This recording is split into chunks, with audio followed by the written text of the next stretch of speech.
All right, guys, welcome back to the Lake Norman Business Podcast. This is season 2. We're excited to have you guys here. My name is Danny Decker. This is Richie Peplin, and our guest today is Brandon Watts from Brandon Watts Mortgage. And before we dive into that, I'm going to give a quick thank you to our sponsors. So Lake Norman Business Podcast is sponsored by the Excel Marketplace Breakfast, which is presented by New Song Church. Excel is a quarterly marketplace breakfast and a gathering for entrepreneurs, business leaders, and those looking to grow in leadership. You can learn more about Excel, including the date of the next breakfast, by visiting newsongchurch.org. We're also sponsored today by Chapter 1 Films. Chapter 1 Films provides high-quality video marketing services for business owners in the Charlotte and Lake Norman area. Their goal is to help businesses grow and tell their story more effectively by using video. Visit chapter1films.biz to request your free consultation. So big thanks to our sponsors. We're excited to be on video in season 2. So you can see Richie's smiling face, no longer audio only. So Brandon, thanks a lot for being with us today, man. So tell us a little bit about what you do.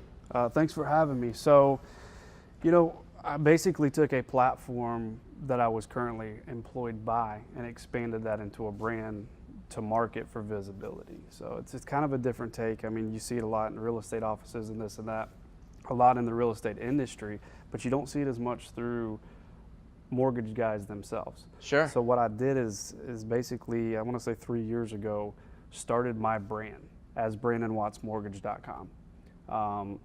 For compliance reasons, it's great because even though I do work for a bank itself and I'm backed by a bank, I don't have to worry about the red tape because everything through my website goes directly to the bank website. It's linked together.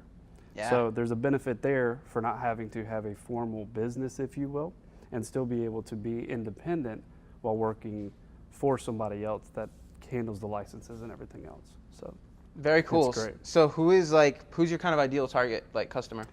So that's interesting too, and it's great, and I want to get into that as far as the marketing aspect of it because you can really market to whoever you want to. I have the Brandon Watts Mortgage logo, put that on everything: hats, T-shirts, koozies.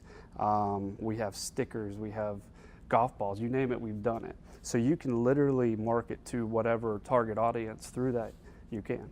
Yeah, awesome. Great. So are you working primarily with residential home buyers, or how does that work? I am. So it's all residential, really, realtors themselves, word of mouth, and then past customers as well. Very cool. Very cool. How long have you been up and running in the area?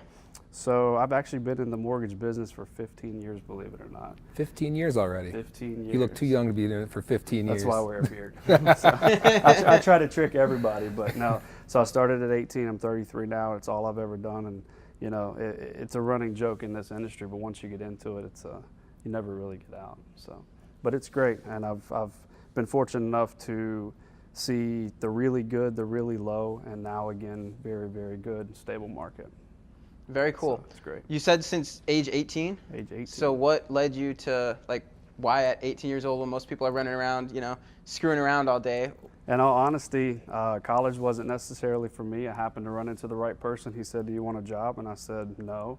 And he showed up at my door the next morning and said, "You're coming with me," and I stuck with it. That's amazing. It's a wild success story. The job you said no to, and that's the one you stuck with. That's awesome. Stuck with it, and it's been very, very good. So, very cool. Yeah. And have you been here in Lake Norman this entire time? So I actually live in Lake Wiley. Okay. Our main office is over in Indian Trail, the Matthews area.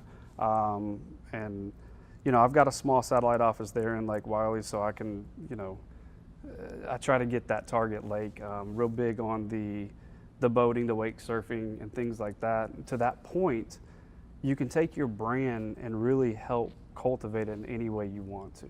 So I'm an owner of a Mastercraft boat. I do have sponsorships with Mastercraft and certain things like that, or not necessarily Mastercraft, but certain dealerships. If you sponsor, let's say, events and whatnot, you can pull your brand into that. There's certain surfboards out there that may have that Brandon Watts Mortgage logo on the bottom. So again, it's all about visibility, kind of to your point in your question of who are you looking to target? You name it. We can put it on the businessman's business suit if they want it on their cuff, whatever you want. What about a fire suit like at a go-kart racetrack? So it's a great question. You may have seen it before, but at Victory Lane Karting, I'm actually on the fire suit on the sleeve. So again, whatever target audience you want, you can get there. And that's up in Mooresville, right? That is up in Mooresville, yeah. It's a great track, so everybody should go visit. I've never been, but people there look very legit. Like you get dressed up in like the race helmet, the real fire suit and everything. And this guy looks like he's sponsoring a NASCAR team when you see that little badge on it. Yeah. That's brilliant, man. No, I've never been either. I've been wanting to go forever and just haven't gotten to. Sometime. Yeah, let's do it. It's really cool, and it's great too because the honeybees from the Hornets or whatnot will go and they'll do big spreads, and then your logo's on something, not only just in the fire suit with Victory Lane, but they go maybe the calendar or whatever else. And again, that little brand, that little marketing tool, you're there. That's brilliant, man. That's brilliant. So listen, before we dive too far into the marketing, because I want to hear more about that, but you mentioned that you've kind of seen sort of the rise and fall of the real estate market over the last 15 years or so, and you mentioned that now we're kind of in sort of a stable period. Can you kind of give us your thoughts? We have a lot of homeowners and real estate investors that pay attention. So what have you seen from the market over the last few years, and do you have any sort of predictions or expectations? So I have a running joke that if I had a crystal ball, I'd be a millionaire. And if I did, I'd share it, so don't worry about that. But what's going to happen, I really don't know. I will tell you, I've seen one of the biggest rate swings in the past, let's say quarter, 6 months that I've seen in many, many years. I mean, everybody heard mid 3% for the longest time. We're getting close to 5. So, I mean, it is a big, big, big jump. I knew we were at a low. I knew it had to change, but I think we're there and it's coming quickly. Wow. I mean, I bought a house a year and a half ago, and I think our rate was like 3.3 or something like that. Sure. Like real low. So we're almost to 5 now? We're almost at 5. Wow. You're seeing middle 4s. Some of the bigger banks you're seeing middle 4s, and anybody can get there, but you're going to pay points to get that. Wow. So, yeah. So as far as stability of the market, everybody's going to continue to buy homes. I just think it may end up driving prices down at some point just because of the ability to buy. Makes sense. Yeah. Somebody slow things down a little bit. Sure. Which, I mean, that's not necessarily a bad thing. No. Sure. So, but I do think we're going to continue to have a very stable market. Very cool. Mm-hmm. Yeah, that's great. So season 2 is all about marketing. So kind of our focus here was we want to bring in some guests that have some experience marketing and have been successful. I mean, the whole point of this podcast is we want to share tips with the other business owners out there. And so Richie mentioned that you do a great job with marketing yourself, and we can already kind of see some of what you do. So can you just start there, kind of tell us like your sort of philosophy with marketing and kind of how you go about it? Sure. I keep saying you can do with that marketing whatever you want. You can hit that target audience no matter what it is. I hired and fired somebody who was doing printing for me in the same day because they were too opinionated on what they thought marketing should be for them. They said, well, look at Coca-Cola. Well, if you know Coca-Cola, it's red and white, right? They're like, you need to stick to one color and stay with that the whole time. And I said, that's not for me. I want to be different. I want to market to different groups. I don't want just one in one little box, and that's who I'm looking for. So along that note, I've got orange hats, blue hats, green hat, black hats. It's not just going to be one consistent stream and one consistent marketing tool. I say try it all and see what works and go from there. So is your approach kind of, like, how do you go about deciding what to do? You said you have your logo on a bunch of different color hats. Mm-hmm. Like, why hats? Like, what are you trying to accomplish? Like, what leads you to do that? Oh, and they're nice hats, too. Are they? I have one, and I do wear it. I got a few in there. We'll pull it out in a yes. moment. But, so, hats. I've got 2 nephews. One's 5, one's 3. Let me give you a perfect example. They saw their uncle wear this hat. They want to wear this hat. I had he started kindergarten, a few days ago or whatnot. I've already getting a loan from one of the teachers because he wore his hat to recess. And this little guy, he's 5 years old, be 6 next week, goes, my uncle does mortgages, Brandon Watts Mortgage. Who would think that someone serious? that little was that influential because of a hat? Okay, so we'll take them out again on the water, on the lake, wherever you are. Keep one in the truck. Go play golf. Give them to your realtors there. I mean, it's just. So are you giving the 5-year-old a commission or what? Like absolutely, it's going in his college fund. Man, that is so cool. So literally, he's wearing his hat at recess or whatever, and his teacher sees it, and now you're doing a loan for the teacher. Correct. So cool. It's the little things, again, outside of that box, and I think we have to be willing to change with the times. We've all done print ad marketing. We've all done, billboards. We've all done things like that. And do they work? They do. But I look at the rate of return on your investment, and a hat costs me, if you buy enough of them, $10 to $15. Well, that's nothing compared to the people you can reach. Again, him wearing that hat just got you another deal. And if it's something that people will actually use because it's nice, because you didn't buy the cheap hat, people are actually going to wear it, right? Because we've all picked up those things from the little booths, and this stuff falls apart, or it's not something you want to wear. No one's going to see that because it's hanging out in the closet until it gets donated. Sure, and it's funny that you brought that up because I had an evolution of koozies, is what I like to call it, the other day. And I wish I'd have brought the one I started with. I mean, I did. I went for the budget box. I think it was 50 cents a piece. And you put your drink of choice in it one time and it flares out and you're like, wow, this was great for one time. You know, so I ended up going to the full neoprene, and you just look at how nice and the evolution of where it was and what it is now and the result of something. I mean, that's so smart because, again, like you pay a little bit more for the nicer quality, but of course, like then people actually use it, years down the road, and you get a much higher return on it. So you mentioned like surfboards too. So are you kind of targeting like specifically like the water sports community, or like why surfboards? So I've done some research on what works in marketing and what doesn't. And one of the main topics in that reading or finding was finding kind of a trend or a theme. Okay, and so this season's theme for me was really based on the water, the boat, surfboards, wake surfing. It's not all I do, but people like to see that, especially in the summertime. So I picked that theme for my Instagram, and every other picture that you're gonna see has something to do with the water, okay? So it's that common theme. I'm not huge on trying to hashtag everything just to get the follower, but you'll have people that will start to see you over and over in that one bucket. And once that bucket's full and it's overflowing, let it overflow to something else. Pick a different theme and do it again. Man, I love that. So what are some like other themes that you've done like other years, other times of year? So I got to give a shout out to my first son. His name is Maddox. He was born last November, so that was a huge theme. And everybody loves babies, especially when they're the cutest, but I'm a little biased. So that's something too with the brand itself. I mean, when he was just literally in the hospital, I've got pictures of him he's got one of my stickers. He has no clue. We'll make fun of him later. But he's sitting there pointing at it as he's sleeping, and the kid's like this big. It got crazy likes just because he's a baby, but it also, with those likes, got visibility. So it's just another tactful way of pimping out your child. And you know what? Kids are a big reason why people buy houses. Correct. And when they buy houses, they need mortgages. Absolutely. So they're already in that like kids are cute kind of frame too. Oh, I take them to open houses with me. Of course. That's awesome. Yeah, absolutely. So you mentioned that you're big on kind of tracking like your return on investment, right? Sure. So you know what's working, what's not. Yeah. I feel like that's always, I'm in marketing and Richie does marketing as well, and so I feel like that's always a complicated question, is when customers are asking, well, what's my rate of return? How do you, from sort of a customer standpoint, when you're working with like marketing vendors or campaigns or whatever, how are you assessing your return on investment? For me, it's quite easy because I know how little or how much it costs to buy in bulk of whatever I'm giving out, okay? So I look at, and in all honesty, even lateral moves, if you're breaking even, you're still making moves, okay? You don't necessarily have to make $1 million off one thing. You know, if you're breaking even, you're still doing it, because guess how many people just got your product, okay? So say you close one deal and that broke you even. Well, that's great. Now you're just starting from where you're going from where you started, but you go ahead and buy again, and guess what? The people who passed out your hat and everything else from that first break even are now going to double or triple while you're starting your next thing. So it's you can't have a closed mindset on, if I'm spending $1, I need to make $2. Right. If you're spending $1 and you get your dollar back, you did great. Think about scratch offs. Who goes and gets a $2 scratch off? You scratch it off, you just won $2, you give it right back to them, right?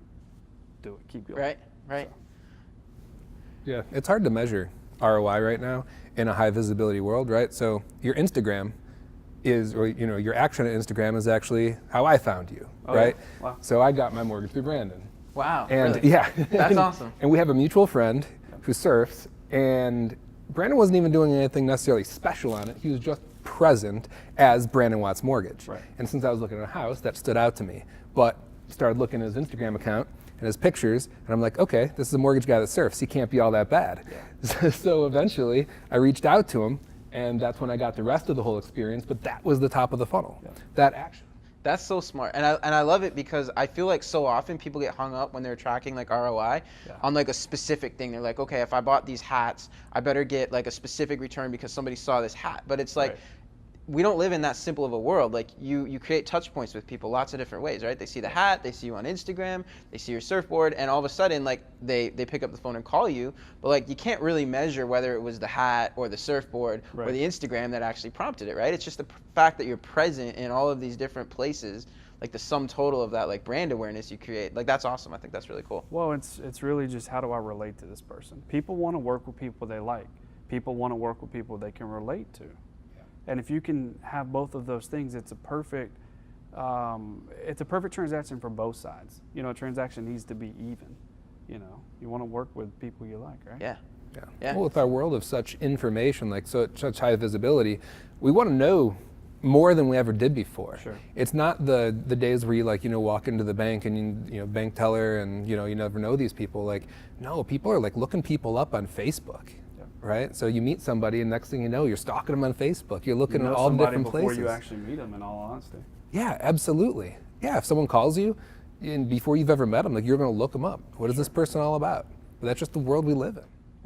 And that's another reason that, yeah, everybody wants to be on top with followers and this and that, but I prefer quality over quantity. I mean, there's some things I'll post with 0 hashtags whatsoever, just because I want it to go to the people who actually follow that care to follow, and not just go buy these likes or followers or anything else. You want to work with people. Let's say somebody in California, which I don't actually write in that state, likes or follows me just because I bought their lead. I'm never going to do business with that person. Could they have somebody that may move to North Carolina, South Carolina? Maybe, but the likelihood of no. Yeah. But let's say you got 1,000 of quality. Those people know you. Their friends know you. Their friends of friends now know you. You're going to get business from them. So I think there's a tainted mindset too on having to try to expand to something that you can't actually facilitate or hold up. Yeah, that makes a lot of sense. So Brandon, what did you bring? So some collateral examples? This is a swag pack, and I know you got one. I did. So.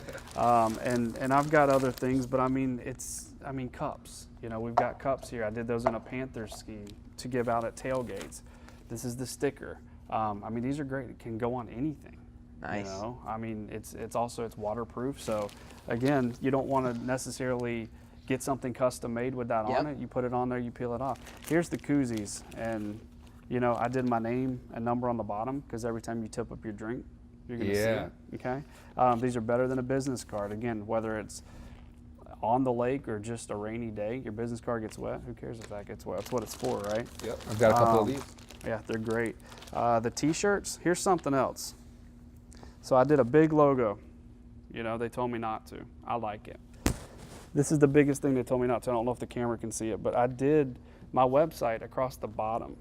Okay, everybody does them across the shoulders. Me personally, I just think I don't want to be cliche. I don't want to be that I guy. feel like if I'm wearing it with it across my shoulders, I'm like a walking billboard or something. Like that is more subtle, but people are still going to see it. But also when you walk, it moves.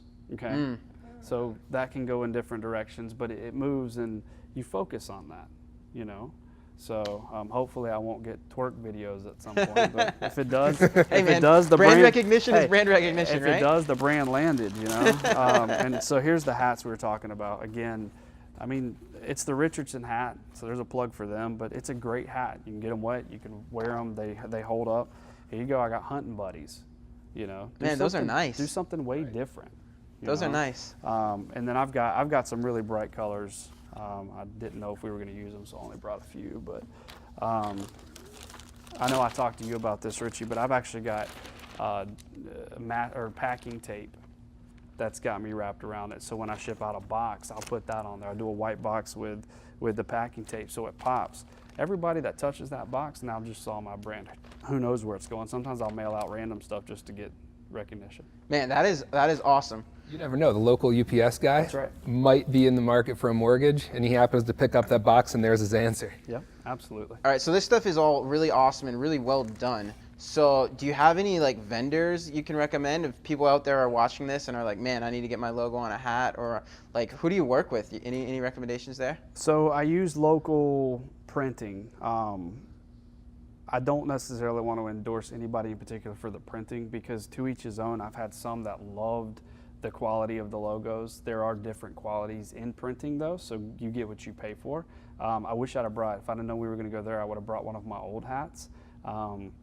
It was the old Flex Fit that everybody loves or hates, but the logo on it was literally, it was like flush. You can feel how that's raised.